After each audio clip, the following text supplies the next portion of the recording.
There's a piece of WWII history that rarely gets the attention it deserves.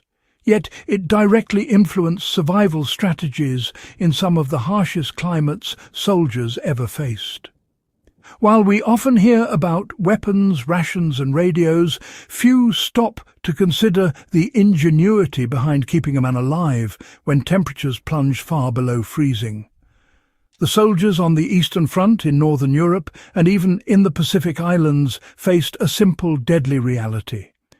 Hypothermia killed more men than bullets in certain campaigns. That's where the WWII field heater enters the story. A compact, portable, low-tech device that kept soldiers warm, protected morale, and quite literally saved lives. The remarkable part? Many of these heaters can still be found today by collectors, historians, and resourceful survivalists.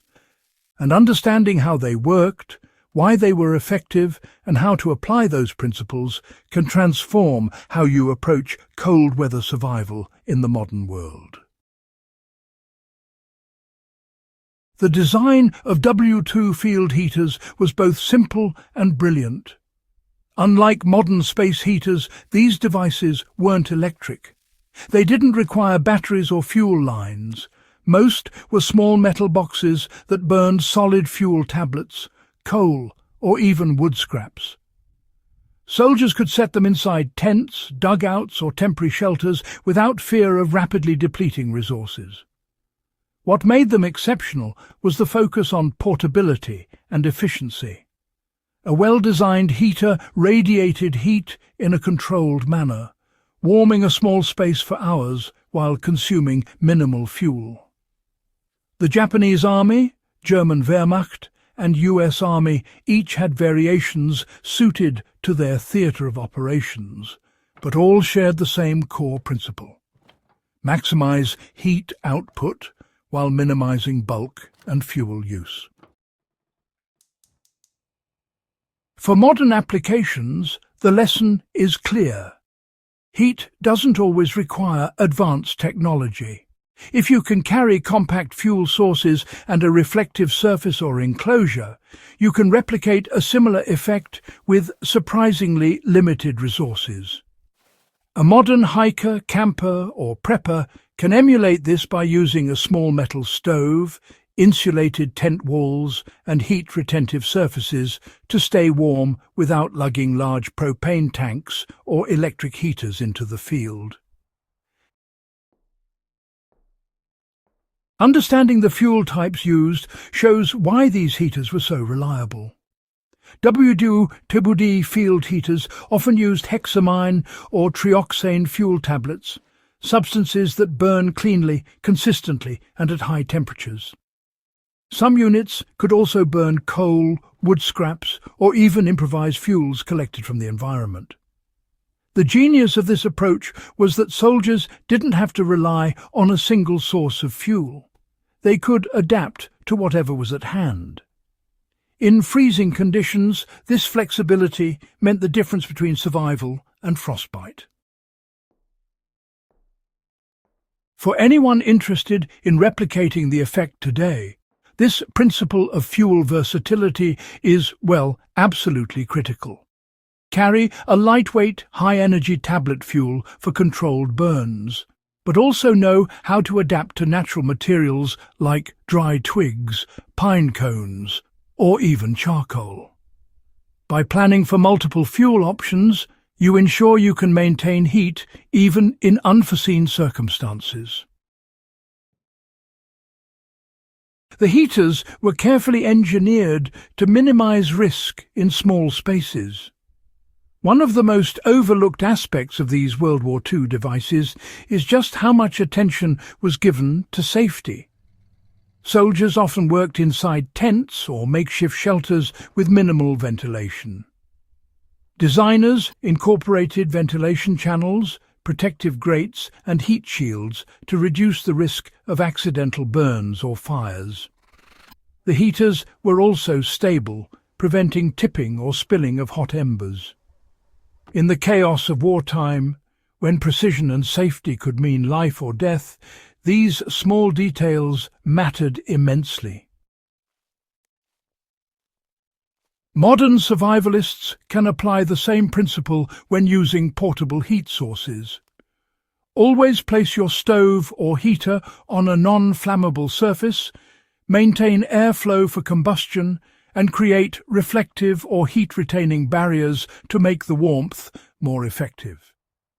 Small adjustments like these mirror what engineers and soldiers discovered decades ago. Learning from WWII heaters teaches the importance of conserving warmth. The field heater wasn't just about producing heat, it was about using it strategically. Soldiers learned to concentrate warmth where it mattered, around sleeping areas, cooking zones, or first aid stations. Heat reflectors, metal plates, and compact enclosures amplified output without increasing fuel consumption. The goal wasn't luxury, it was survival.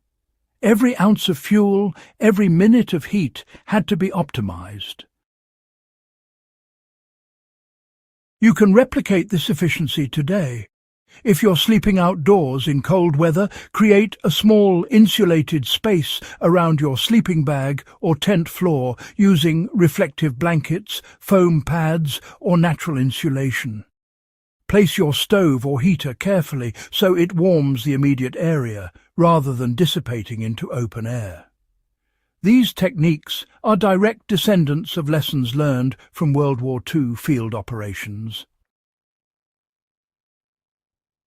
The historical context shows why this heater mattered so much. From the frozen steppes of Russia to the rainy forests of Europe, soldiers often had to endure long nights in minimal shelter. Hypothermia and frostbite claimed thousands more than combat in some units. The field heater provided a lifeline, a compact, adaptable and reliable source of heat. Its influence extends beyond military history. It informs modern ultralight camping, prepper planning and cold weather survival. The principles of portability, fuel efficiency, safety and strategic warmth remain relevant, proving that the best survival gear is often a product of necessity refined over decades.